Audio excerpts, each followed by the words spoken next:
बिस्मिल्लाहिर्रहमानिर्रहीम अस्सलाम वालेकुम दोस्तों के एच कंप्यूटर्स यूट्यूब चैनल में आपको खुशामदीद कहता हूँ। दोस्तों आज हम एक कोर आई थ्री लैपटॉप को अपग्रेड करेंगे और इसके अंदर जो स्पीड के हवाले से इश्यूज़ वगैरह हैं उनको हम सॉल्व करेंगे। आपके सामने है एच पी प्रो बुक 4520 और इस लैपटॉप को हमने अपग्रेड करना है क्योंकि बहुत ज़्यादा स्लो है और ऑपरेटिंग सिस्टम इसके अंदर अच्छे तरीके से रन नहीं होता है और वर्किंग भी इसकी काफ़ी स्लो है। ये एक बहुत ही पुराना मॉडल है और फर्स्ट जनरेशन ये कोर आई थ्री लैपटॉप है और इस लैपटॉप को हम कैसे काबिल इस्तेमाल बना सकते हैं और इसकी स्पीड को हम कैसे बेहतर कर सकते हैं, इस वीडियो के अंदर मैंने इंतहाई तफसील के साथ सारी चीज़ों को अपग्रेड किया है, आपने गौर से देखना है। दोस्तों अगर आपको ये वीडियो पसंद आए और जो मैंने इस लैपटॉप को अपग्रेड किया है, आपको ये टॉपिक अच्छा लगे तो चैनल को ज़रूर सब्सक्राइब करें, लाइक करें और दोस्तों के साथ वीडियो को शेयर करें। इस लैपटॉप के अंदर हमने 3 चीज़ों को अपग्रेड करना है, जिसमें इसका प्रोसेसर हम इंक्रीज़ करेंगे, उसके अलावा हम रैम को अपग्रेड करेंगे और एचडीडी की जगह पर हमने एसएसडी ऐड करनी है और वो एचडीडी ड्राइव भी इसी लैपटॉप के अंदर हमने फिट करनी है। लैपटॉप को हम ओपन करेंगे। ये जो लैपटॉप है, सारा मेथड मैंने ओपनिंग का इस वीडियो के अंदर बताया है आपके सामने। साथ-साथ मैं तफ़सील के साथ ये बता भी रहा हूँ कि कैसे आप इसको आसानी के साथ ओपन कर सकते हैं। दोस्तों ये चीज़ आप ज़हन में रखें कि जो लैपटॉप की जनरेशन होगी और मैक्सिमम मदरबोर्ड की जो प्रोसेसर की सपोर्ट होगी, रैम की सपोर्ट होगी, उसी हद तक ही आप लैपटॉप को या पीसी को अपग्रेड कर सकते हैं। इसमें आप जनरेशन बिल्कुल भी अपग्रेड नहीं कर सकते क्योंकि ये फर्स्ट जनरेशन लैपटॉप है और इस जनरेशन नहीं बढ़ेगी, बल्कि आप इसके अंदर प्रोसेसर की जो मैक्सिमम सपोर्ट है वो आप अपग्रेड कर सकते हैं। रैम की जो मैक्सिमम इसकी सपोर्टिंग है वो आप इसके अंदर बढ़ा सकते हैं और एसएसडी वगैरह आप इसमें ऐड कर सकते हैं। यहाँ पर दोस्तों हमने प्रोसेसर को अपग्रेड करना है, रैम को, और उसके अलावा इसके अंदर दोस्तों हमने एचडीडी भी लगानी है और साथ जो एचडीडी ड्राइव है उसकी जगह पर हमने एसएसडी को लगाना है। ये एक एचडीडी ड्राइव है, इसको हम सीडी रोम वाली जगह पर एडजस्ट करेंगे और ये आपके सामने दोस्तों 128 जीबी की एक एसएसडी ड्राइव है लाइट ऑन की और इसके अलावा भी बहुत अच्छे-अच्छे ब्रांड हैं, आप वो यूज़ कर सकते हैं। इसमें 2.5 इंचेस की एचडीडी लगेगी। दोस्तों ये जो प्रोसेसर है ये कोर i5 फर्स्ट जनरेशन का प्रोसेसर है और इसकी जगह पर हम i7 भी लगा सकते हैं। मेरे पास सिर्फ कोर i5 अवेलेबल था तो इसलिए हम इसके अंदर यही लगाएँगे। सबसे पहले हम एचडीडी ड्राइव को ओपन करेंगे और इसको इस केस से उतार कर इसके अंदर हम एचडीडी ड्राइव एसएसडी ड्राइव को फिट करेंगे और इसको हम लगा देंगे। उसके बाद दोस्तों हमने रैम अपग्रेड करनी है। 4 जीबी इस लैपटॉप के अंदर रैम थी और इसके अंदर हमने पहले से ही 8 जीबी रैम इसमें लगा दी है, मतलब टोटल इस लैपटॉप के अंदर 8 जीबी रैम अपग्रेड हो चुकी है और एसएसडी भी हम इसके अंदर अपग्रेड कर रहे हैं, यानी इसके अंदर एसएसडी भी हमने लगा दी है और उसके अलावा जो कैडी हम यूज़ करेंगे वो हम सीडी रोम वाली जगह पर एचडीडी ड्राइव को एडजस्ट करेंगे, यानी अगर आप की जो स्पेस का इशू है, स्टोरेज का इशू है, वो अगर आप फेस करते हैं तो आप जिस लैपटॉप के अंदर जगह हो रोम वाली जगह पर, वहाँ पर आप एचडीडी ड्राइव को कैडी लगाकर एडजस्ट कर सकते हैं।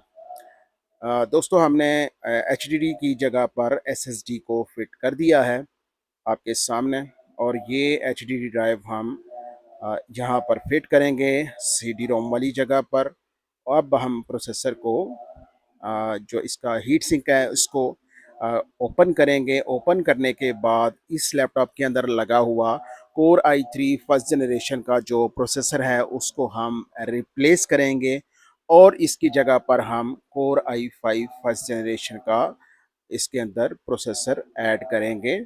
अगर आपके पास अवेलेबल है कोर i7 का, तो वो भी आप इसमें लगा सकते हैं। आप देख सकते हैं ये i3 प्रोसेसर है और 380M ये हम इसके अंदर से निकाल देंगे और इसके बाद हम इसके अंदर कोर i5 फर्स्ट जनरेशन का 580M सॉरी 480M इसके अंदर हम लगा देंगे। और ये जो डायरेक्शन है आपने गौर से देखनी है, कॉर्नर आपने बिल्कुल उसी तरीके से फिट करना है जैसे इसकी सॉकेट की डायरेक्शन है। तो अगर आप इसको उल्टा लगाएंगे या फोर्सली आप इसको प्रेस करेंगे तो ये पिन्स वगैरह टेढ़ी हो सकती हैं, तो ये आपने ख़ास ध्यान रखना है। दोस्तों अगर आपके प्रोसेसर के ऊपर पेस्ट की ज़रूरत है तो वो भी आप ज़रूर लगाएं, क्योंकि मेरे पास तो ये पहले से ही इसके ऊपर पेस्ट लगी हुई है और पेस्ट की ज़रूरत नहीं है, तो मैंने इसलिए इसके अंदर पेस्ट का इस्तेमाल नहीं किया है। अदरवाइज़ आप को अगर ज़रूरत है तो आप उसको लाजमी ऐड करें प्रोसेसर के ऊपर। दोस्तों ये 4 GB का मॉड्यूल था और इसके साथ मैंने पहले से ही 4 GB का और मॉड्यूल ऐड कर दिया है, तो ये हमारी जो रैम है ये अब 8 GB हो चुकी है। अब दोस्तों रैम और प्रोसेसर अपग्रेड करने के बाद और SSD लगाने के बाद हम रोम को बाहर निकालेंगे और इसकी जगह पर हम कैडी को लगाएंगे, जिसके अंदर ये ड्राइव हम फिट करेंगे। इंतहाई आसान तरीका है, आप खुद अपने लैपटॉप को अपग्रेड कर सकते हैं या फिर आपके पास पीसी है तो आप उसको अपग्रेड कर सकते हैं। दोस्तों कोई भी पिन है आपके पास तो उसकी मदद से आप इसकी ट्रे को बाहर निकालेंगे और इंतहाई एहतियात के साथ जो ट्रे के आगे वाला कवर है उसको आप उतारेंगे और उतारने के बाद आप कैडी के आगे लगा देंगे। इस तरह इसकी जो फिटिंग है वो मुकम्मल हो जाएगी और बिल्कुल भी महसूस नहीं होगा कि यहाँ पर रोम लगा है या यहाँ पर हार्ड ड्राइव लगी है। तो सेम फिटिंग आपने कर देनी है। इसके स्क्रूज़ को आप एहतियात के साथ लगाएंगे। दूसरा दोस्तों आपने ये एहतियात करनी है कि जो भी काम करना है आपने बैटरी पैक और उसके अलावा जो चार्जर है उसको रिमूव करना है, वो साथ लगा हुआ नहीं होना चाहिए। आप काम करते हुए किसी किस्म का भी इसमें जो है वो बेहतियाती ना करें, क्योंकि अगर अडाप्टर लगा होगा या बैटरी लगी होगी तो लैपटॉप आपका शॉर्ट हो सकता है। तो ये आपने ख़ास ध्यान रखना है। अब दोस्तों कैडी भी हमने रेडी कर दी है और इसके आगे जो रोम के आगे कवर लगा है इसको इंतहाई एहतियात के साथ आपने इसको तोड़ना नहीं है, क्योंकि अक्सर ये खोलते हुए टूट जाता है। तो आपने इसका लॉक इंतहाई एहतियात के साथ ऊपर की तरफ उठाना है और इस तरह ये बिल्कुल सेफली और बिल्कुल क्लियरली ये बाहर आ जाएगा, टूटेगा नहीं। आपके सामने थोड़ा सा ज़रा इसमें टेक्निकली इसको देखना होता है।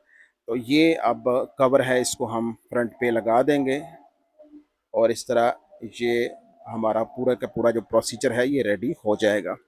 दोस्तों इसके आगे मज़ीद तफ़सील की ज़रूरत नहीं है, क्योंकि जो मैंने आपको शुरू में बताया था कि ये एक फ़र्स्ट जनरेशन लैपटॉप है और इसकी जनरेशन हम अपग्रेड नहीं कर सकते, बल्कि हम इसके अंदर प्रोसेसर की जनरेशन के अंदर रहकर जो कि मदरबोर्ड की सपोर्टिंग होती है और रैम और प्रोसेसर को अपग्रेड कर सकते हैं। तो यहाँ पर दोस्तों जो मैं आपको वीडियो के अंदर बताने का मकसद ये है कि जो चीज़ें भी इसके अंदर अपग्रेड हुई हैं वो इस लैपटॉप के मदरबोर्ड के हिसाब से ही हैं। यहाँ पर आप एचडीडी ड्राइव की जगह एसएसडी मैक्सिमम अपग्रेड कर सकते हैं और रैम की जितनी भी मैक्सिमम सपोर्ट है वो कर सकते हैं और प्रोसेसर का जितना भी इस लैपटॉप के अंदर मैक्सिमम सपोर्ट है वो आप कर सकते हैं। तो इस लैपटॉप के अंदर मैंने कोर i3 प्रोसेसर की जगह पर i5 लगा दिया है। रैम इस लैपटॉप के अंदर 4 GB थी और मैंने 8 GB कर दी है और एचडीडी ड्राइव की जगह पर मैंने एसएसडी लगा दी है और स्पेस का इशू हल करने के लिए मैंने इसी ड्राइव को कैडी के अंदर फिट कर कर सीडी रोम वाली जगह पर लगा दिया है। इस तरह ये लैपटॉप हमारा अपग्रेड हो चुका है। तो अब इसके अंदर फिटिंग करने के बाद हम विंडोज़ का प्रोसेस करेंगे और इस तरह ये लैपटॉप हमारा बिल्कुल रेडी हो जाएगा और स्पीड का जो इशू आता है वो भी हल हो जाएगा। एक फर्स्ट जनरेशन का लैपटॉप आपको बिल्कुल भी परेशान नहीं करेगा अगर आप इस तरह अपग्रेड करेंगे।